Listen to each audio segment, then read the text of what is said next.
नमस्कार विद्यार्थी मित्रों, आज हम 12वीं कक्षा की हिंदी में 14वां गद्य सुभाष मानव सुभाष महामानव का अध्ययन करेंगे। अगले वीडियो में सुभाष मानव सुभाष महामानव रेखा चित्र के पूर्वार्ध का अध्ययन हमने पूरा किया। आज के इस वीडियो में इस रेखा चित्र के उत्तरार्ध का अध्ययन शुरू करेंगे। तो विद्यार्थी मित्रों, पूर्वार्ध के संदर्भ में माखनलाल चतुर्वेदी जी ने सुभाष चंद्र बोस की जीवन यात्रा की जो रहस्यमयता है उसी के संदर्भ में परिचय दिया था। वही परिचय और वही जानकारी हमने इस रेखा चित्र के पूर्वार्ध में प्राप्त की। आज हम इस रेखा चित्र के उत्तरार्ध की ओर आगे बढ़ते हैं।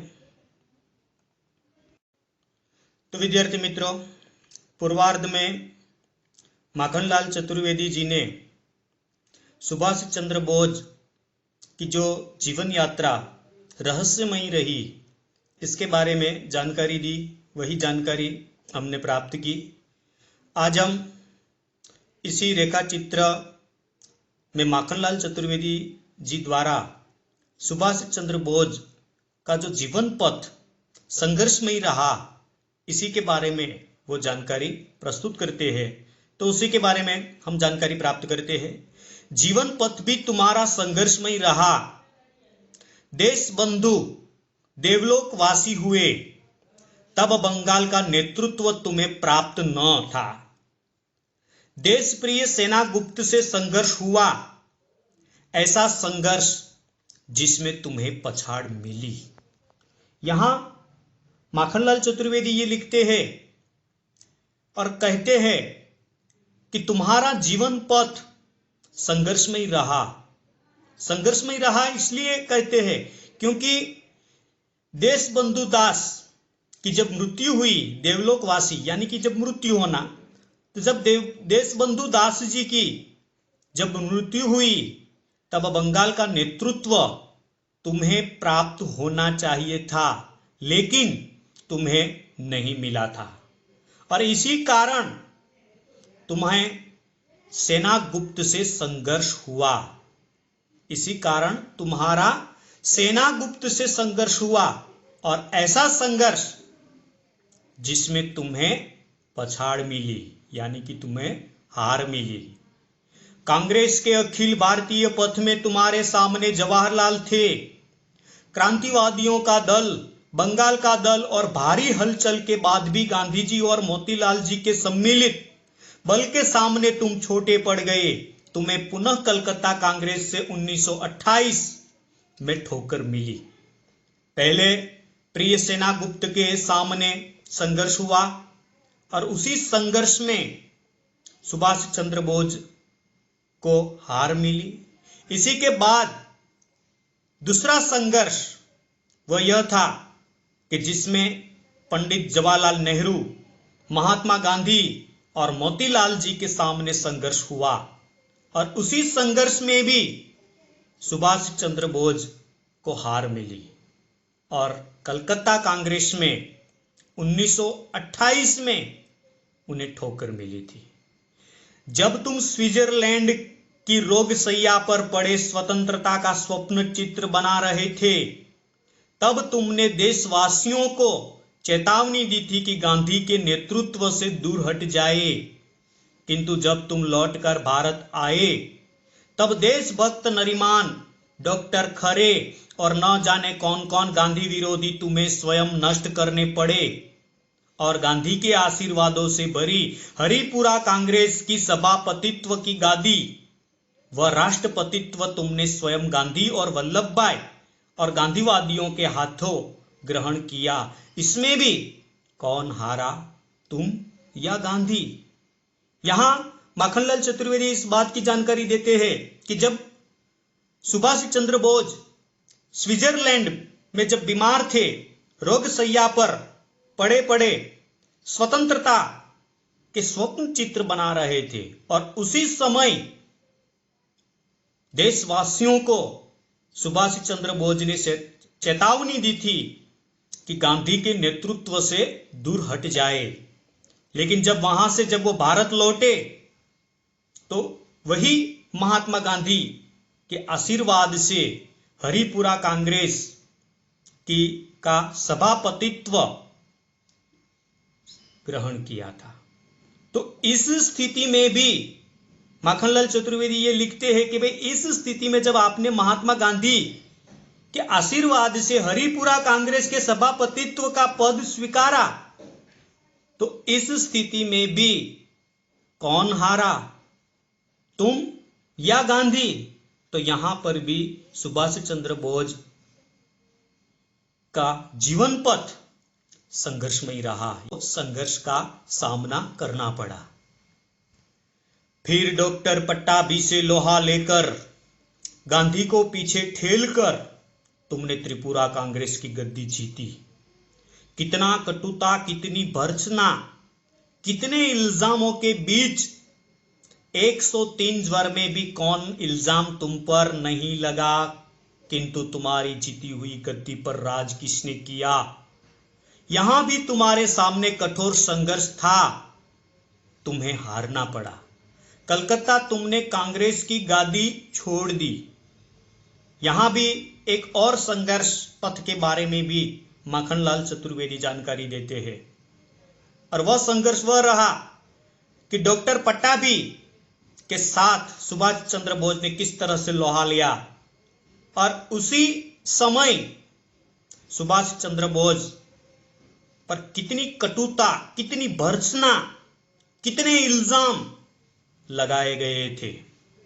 फिर भी सुभाष चंद्र बोस ने वही कलकत्ता कांग्रेस की गादी प्राप्त की। और अंत में संघर्ष के कारण वही कलकत्ता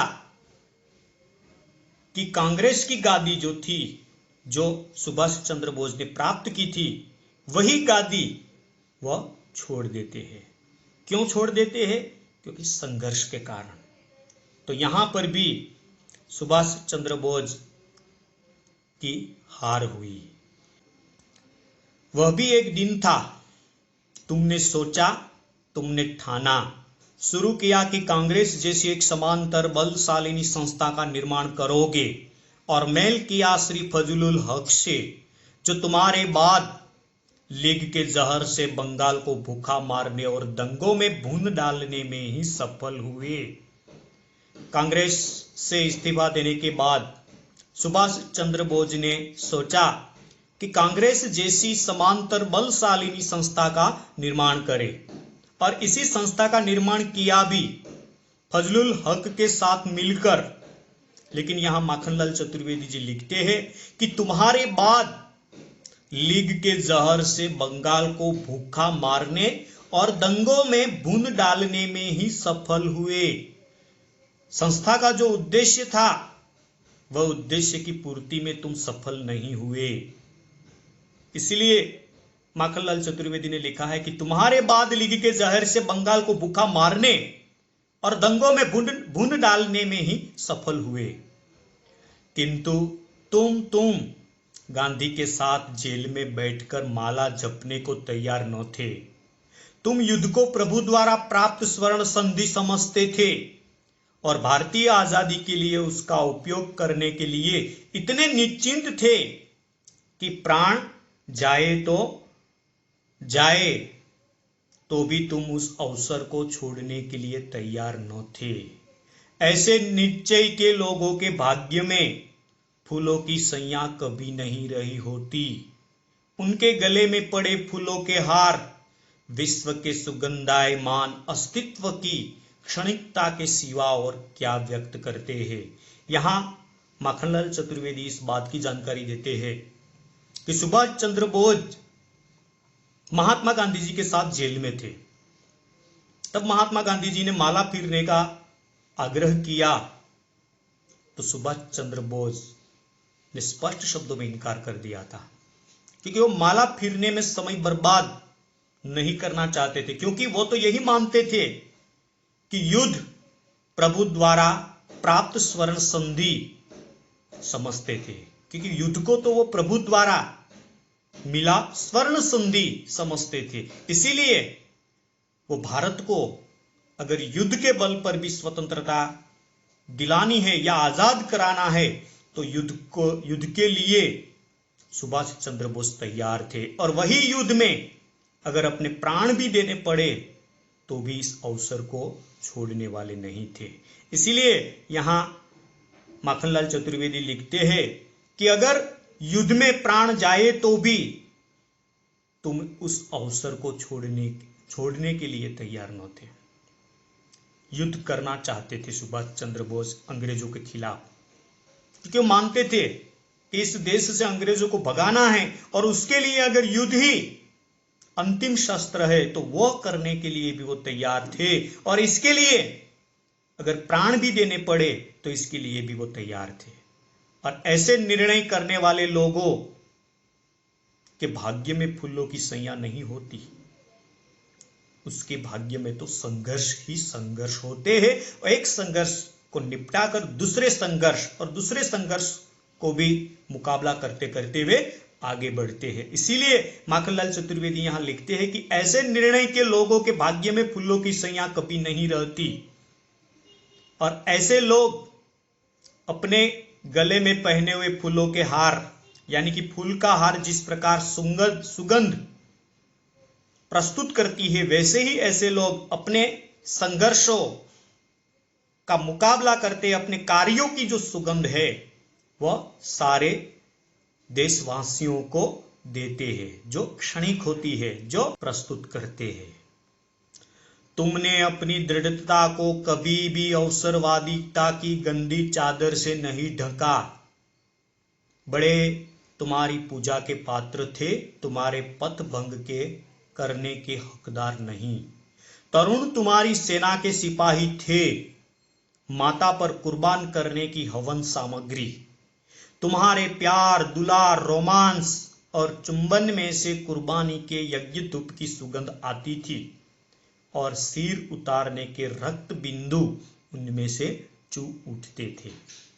यहां माखनलाल चतुर्वेदी ये लिखते हैं कि तुम अपनी दृढ़ता को कभी भी अवसरवादिता की गंदी चादर तुमने कभी नहीं ओढ़ी, क्योंकि तुमने जो दृढ़ संकल्प किया है कि हिंदुस्तान को आजाद कराना है, और उसी ही कार्य में तुम लगे रहे हो।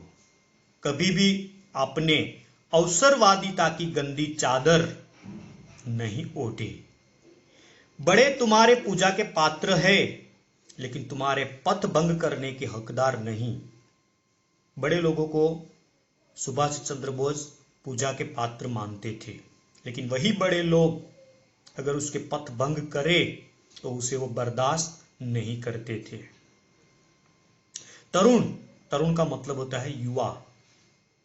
सुभाष चंद्र बोस की सेना में युवा शक्ति ही थी, इसलिए यहां लिखते हैं कि तरुण तुम्हारी सेना के सिपाही थे। सुभाष चंद्र बोस की जो सेना थी वही सेना में युवा शक्ति ही थी, और युवाओं को संबोधित करते हुए सुभाष चंद्र बोस ने वो नारा भी दिया है कि तुम मुझे खून दो, मैं तुम्हें आजादी दूंगा। ये नारा काफी प्रसिद्ध हुआ था, क्योंकि सुभाष चंद्र बोस ने अपनी सेना में युवा शक्ति को ही प्राधान्य दिया था, क्योंकि मानते थे कि युवा में ही ऐसी शक्ति होती है जो उस शक्ति के अनुसार वो कार्य कर सकते हैं। इसलिए उन्होंने कहा था कि तुम मुझे खून दो, मैं तुम्हें आजादी दूंगा। और आजादी की लड़ाई में सुभाष चंद्र बोस ने अपनी सेना में युवा शक्ति को ही प्राधान्य दिया था। इसलिए यहां लिखा है कि तरुण तुम्हारी सेना के सिपाही थे, जो वही युवा शक्ति भारत माता को आजादी दिलाने में अपने प्राणों का बलिदान देने के लिए भी तैयार रहते थे। इसलिए यहां वो तो यह लिखते हैं माखनलाल चतुर्वेदी जी की वही तरुण जो सिपाही थे, वे माता पर कुर्बान करने की हवन सामग्री, माता पर कुर्बान करने की वो हवन सामग्री थी। तुम्हारे प्यार, दुलार, रोमांस और चुंबन में से कुर्बानी की यज्ञ धूप की सुगंध आती थी, तुम्हारे प्यार, तुम्हारे दुलार, तुम्हारे रोमांस और तुम्हारे चुंबन में से कुर्बानी की यज्ञ धूप की सुगंध आ रही थी और सिर उतारने के रक्त बिंदु उनमें से छूटते थे। प्रत्येक युवा भारत माता को आजाद करने में अपने प्राणों के बलिदान देने के लिए तैयार थे और प्रत्येक सेना के सैन्य में, प्रत्येक सेना के सभ्य में यज्ञ धूप की सुगंध आ रही थी, कुर्बानी की सुगंध आ रही थी। पुलिस का कितना पहरा था। कलकत्ते में उस समय स्कॉटलैंड यार्ड के शिक्षा प्राप्त कितने पुलिस खिलाड़ी तुम्हारे दाएं बाएं तुम पर निगरानी करते हुए, फिर भी तुम बीमार, तुम्हें दाढ़ी उगाई और एकाएक तुम गायब। यहां माखनलाल चतुर्वेदी इस बात का जिक्र करते हैं कि तुम्हारे दाएं बाएं पुलिस की निगरानी थी, तुम बीमार थे, फिर भी तुम्हारे दाएं बाएं पुलिस की निगरानी थी और वही पुलिस को चकमा देकर तुम किस तरह गायब हुए थे। हिटलर का तुम्हें भारत का प्रथम वाइसराय बनाना, महीनों कोई खबर न पाकर भारतीयों को तुम्हारी मृत्यु की दुशंका और एक दिन तुम्हारा सेगांव रेडियो पर भारतीयों से बोलना और वह आजाद हिंद सेना, वह युद्ध, वह तैयारी, मानो युग के महान और मरण मांगते तूफान के हाथों तुमने अपने आप को हंसते हंसते सौंप दिया। यहां माखनलाल चतुर्वेदी इस बात का जिक्र करते हैं कि जब सुभाष चंद्र बोस अपने घर से जब गायब हुए तो वो सीधा अफगानिस्तान और अफगानिस्तान से सीधा जर्मनी और जर्मनी से सीधा बर्लिन पहुंचे थे और वहां हिटलर से हाथ मिलाया था और द्वितीय विश्व युद्ध में हिटलर के साथ रहकर युद्ध लड़ा था। तो इस बारे में मैंने इस रेखा चित्र के पूर्वार्ध में इसके बारे में जानकारी दी। यहाँ इस प्रकार की बात माखनलाल चतुर्वेदी प्रस्तुत की है कि भाई हिटलर ने ही सुभाष चंद्र बोस को भारत का प्रथम वाइसराय बनाया था। जब सुभाष चंद्र बोस जब अपने घर से जब वो गायब हुए थे और जब जर्मनी में हिटलर के साथ जब मिले तो कई समय तक भारत में नहीं आए, तो भारतीय लोगों ने सोचा कि सुभाष चंद्र बोस आखिर गए कहाँ। तो यहाँ कई भारतीय लोग सुभाष चंद्र बोस की मृत्यु की शंका कर रहे थे कि आखिर वो गए तो कहाँ गए। लेकिन जब ऐसी शंका जब भारतीयों के मन में हो रही थी तभी तुमने सेगांव रेडियो पर भारतीयों से बोलना और वह आजाद हिंद सेना का वह युद्ध, वह तैयारी, मानो युग के महान और मरण मांगते तूफान के हाथों तुमने हंसते हंसते अपने आप को सौंप दिया। यहां इस प्रकार की शंकाएं कर रहे थे, तभी आपने सेगांव रेडियो से ये आजाद हिंद फौज सेना की स्थापना की खबर दी थी और किस प्रकार आपने अपने जीवन में हंसते हंसते अपने आप को जीवन संघर्ष में सौंप दिया और एक ब्रिटिश युद्ध को न जन युद्ध कहने वाली देशघातकता देश में कहने लगी। वह जापान का एजेंट हो गया। वह देशघातकता जो खुद जापान के महान पड़ोसी के हाथों रोटियां और नारों पर बिक चुकी थी, किंतु तुम थे कि जमाने की छाती पर लिखे अपने सुनहले नाम को अपने हाथों मसल कर मिटा देने के मूल्य तक पर अपने को संकटों में फेंक चुके थे कि भारत तू आजाद हो जा।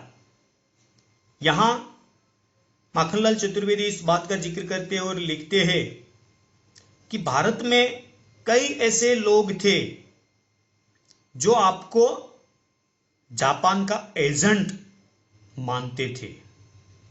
कई लोग जो सुभाष चंद्र बोस के जो विरोधी थे, वे विरोधी सुभाष चंद्र बोस को जापान का एजेंट बताते थे कि सुभाष चंद्र बोस तो जापान का एजेंट हो गया है। लेकिन यहां आप पर इस प्रकार के आरोप लगे, फिर भी आपने वही संघर्ष, वही आरोपों को नजर अंदाज करके आप अपने लक्ष्य में व्यस्त रहे, क्योंकि आपका एक ही लक्ष्य था कि यनकेन प्रकार से हिंदुस्तान को आजाद कराना, वही लक्ष्य था। इसलिए आप पर कई तरह के आरोप प्रत्यारोप भी लगे, फिर भी आपने वही आरोप प्रत्यारोप पर ध्यान नहीं दिया, क्योंकि आपका ध्यान तो भारत को स्वतंत्र कराना ही था, तो उसमें ही आप रत रहे। और आज तो सब तुम्हारा गुणगान गाते हैं, तुम्हारे सिपाही भारतीय सेना में ले लिए गए हैं, तुम्हारा जय हिंद का नारा भारतवर्ष और भारतीय सरकार का नारा हो गया, और स्वर्गीय शरद बोस में स्वर्गीय सरदार श्री गले मिले थे और उन्हें भारतीय मंत्रिमंडल में जगह भी मिली थी, किंतु तुम भारतीय तरुणाएं अपने में जब जब बल खोलोगी तो तुम्हें पुकार उठेगी।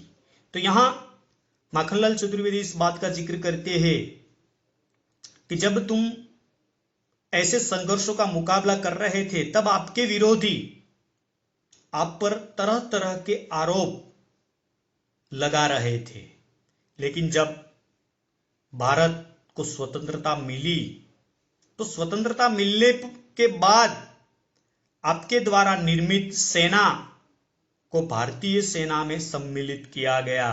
आपका दिया हुआ नारा जय हिंद का जो नारा, वही नारे को भारतीय सरकार ने भारतवर्ष और भारतीय सरकार का नारा हो गया। आपके द्वारा दिया गया नारा जय हिंद का नारा जो था, वो भारतवर्ष और भारतीय सरकार का नारा हो गया है। और आपके साथी स्वर्गीय शरद बोस और स्वर्गीय सरदार दोनों गले मिले थे और दोनों को भारतीय मंडल में जगह भी मिली थी। और आपकी जो भारतीय तरुणाई यानी कि भारतीय युवा शक्ति जो है, वे अपने में जब जब बल खोलेगी तो तुम्हें पुकार उठेगी, क्योंकि भारतीय युवा शक्ति जब कभी भी स्वतंत्रता की बात आती है, जब स्वतंत्रता की इतिहास के पन्ने खोलकर जब देखते हैं, तो वो आपको ही पुकार उठेगी कि सुभाष चंद्र बोस एक ऐसे नेता थे कि जिन्होंने भारत को स्वतंत्रता कराने हेतु कई प्रकार के संघर्षों का मुकाबला किया था। एक भारतवासी, सिर्फ एक भारतवासी ने अपनी सब संपत्ति तुम्हारे नाम कर दी थी। वे थे सरदार पटेल के ज्येष्ठ भ्राता श्री विठल भाई पटेल। यहां माखनलाल चतुर्वेदी इस बात की जानकारी देते हैं कि सरदार वल्लभ भाई पटेल के ज्येष्ठ भ्राता यानी विठल भाई पटेल, जिन्होंने अपनी सारी संपत्ति सुभाष चंद्र बोस के नाम कर दी थी। इतनी शक्ति कौन अपने में संचय करेगा? यदि भारत को आजाद रहना है तो सुभाष की ताकत अपने में रखने वाला सिपाही, सिपहल सालार सेनानी ही उसे आजाद रख सकता है। और यदि आज सुभाष किसी ओर से आ जाए तो वह अपनी स्त्री और पुत्री के साथ महान गर्व की वस्तु होगा, किंतु वह पूजा पाएगा।